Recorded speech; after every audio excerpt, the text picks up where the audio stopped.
कि एक आदमी कहता है मुझे अपनी जिंदगी पसंद नहीं है, तो हम इस पे एक मिसाल लेके आते हैं। फर्ज करें आप अपने घर में बैठे हुए हैं और आपको रिलैक्सेशन चाहिए, साइलेंस चाहिए, पीस चाहिए, खामोशी चाहिए।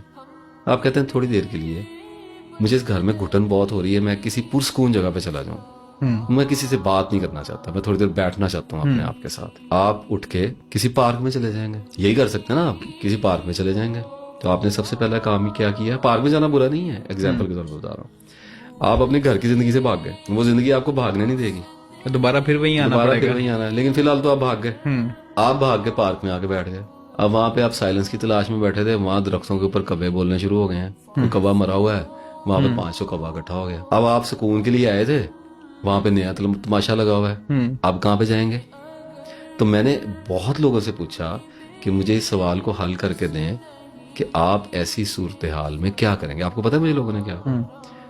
कुछ लोगों ने कहा जी हम कब्बे उड़ा देंगे, कुछ लोगों ने कहा कि जी हम बर्दाश्त करेंगे। मैंने कहा जी अगर आप कब्बे उड़ा देंगे तो आप सारी दुनिया के कब्बे तो नहीं मार सकते, नहीं मार सकता। एक मारेंगे 1000 आ जाना है।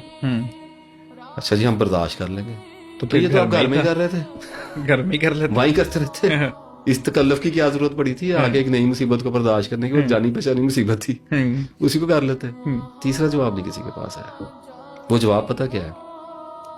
कि अगर मैं आके बैठ ही गया हूं और मुझे ये बात पता लग गई है कि मैं सारी दुनिया के कब्बे नहीं मार सकता, और अगर इनको मैं बर्दाश्त करता हूं तो ये एक अजियत है, अजियत से तो मैं निकलने के लिए आया था, अगर नई अजियत भोगूं, मेरा क्या कसूर है?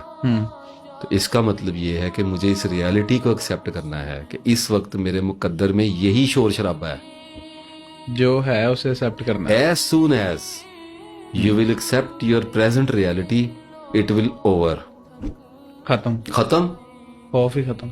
आपने मसले की जड़ी काट दी, कोई बात नहीं जी, ठीक है फिलहाल यही चल रहा है, इसमें कौन से मसले वाली बात है? हाँ ज्यादा से ज्यादा ये कर सकते हैं कि उठ के चले जाएं, लेकिन इसमें डिप्रेशन वाली क्या बात है? वो घर में बैठे हैं, आ गए ना तंग, डिप्रेशन आ गया, बंदा कहता है उठ के वॉक पे चला जाता हूँ, चले गए, वहां पे नहीं माहौल समझ आया, वापस आ जाए, जो करना है करते रहे। दिल करता है दोस्तों के पास जाके बैठ जाएं, गपशप लगाएं, जरा रिलैक्स हो जाएंगे। वहां गए, वहां पे एक दोस्त ने लड़ना शुरू कर दिया, बहस शुरू हो गई, वहां पे और ज्यादा माइंड पे बोझ लेके वापस आ गए। तो इस सारी चीज में डिप्रेशन की रीजन क्या है? ये लाइफ है। तो अगर आदमी को उसकी जिंदगी अपनी तमाम तर खूबसूरती, अपनी तमाम तर खौफनाकी के साथ कबूल है, एज इट इज कबूल है, मैं फिर यहां पर ऐड करूंगा चेंज करने की स्ट्रगल जारी रखने के साथ, अगर कबूल है, कुछ ना कुछ बेहतर करते रहने के साथ, कुछ बेहतर करना है, कोशिश जितनी मर्जी करे, लेकिन कबूल करे उस जिंदगी को, परेशान ना हो, रोए पीटे ना बैठ के। दुनिया में आए हैं तो फिर तसल्ली रखें, आपके साथ सारा कुछ होगा, कोई बात नहीं। अल्लाह ताला ने जब वादा जो किया है कि मैं किसी नफ्स पर उसकी हिम्मत से ज्यादा, बर्दाश्त से ज्यादा बोझ नहीं डालता, तो आपने अभी तक देख ही लिया है, आपने भी देखा, मैंने भी देखा, आप भी देख रहे हैं कि जितनी देर तक हम जी रहे हैं, जो कुछ भी हमारे साथ हुआ उसको हम बर्दाश्त कर गए हैं, इसका मतलब कि हमारी कैपेसिटी में आ गया था। ऐसे तो फिर एक्सेप्ट भी कर लें। इसको कहा जाता है इन्ना लिल्लाहि व इन्ना इलैहि राजिऊन।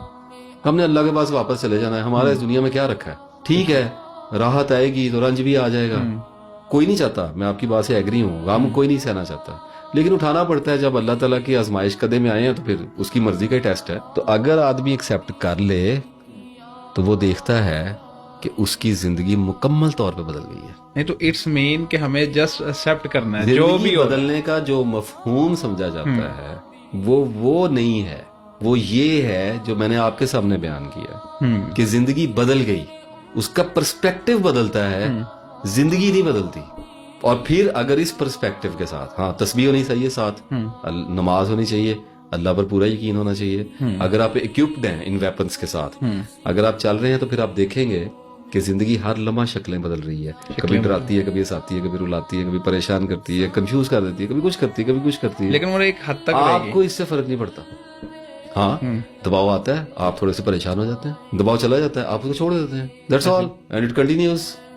मतलब you play with the life, otherwise life will play with you, simple.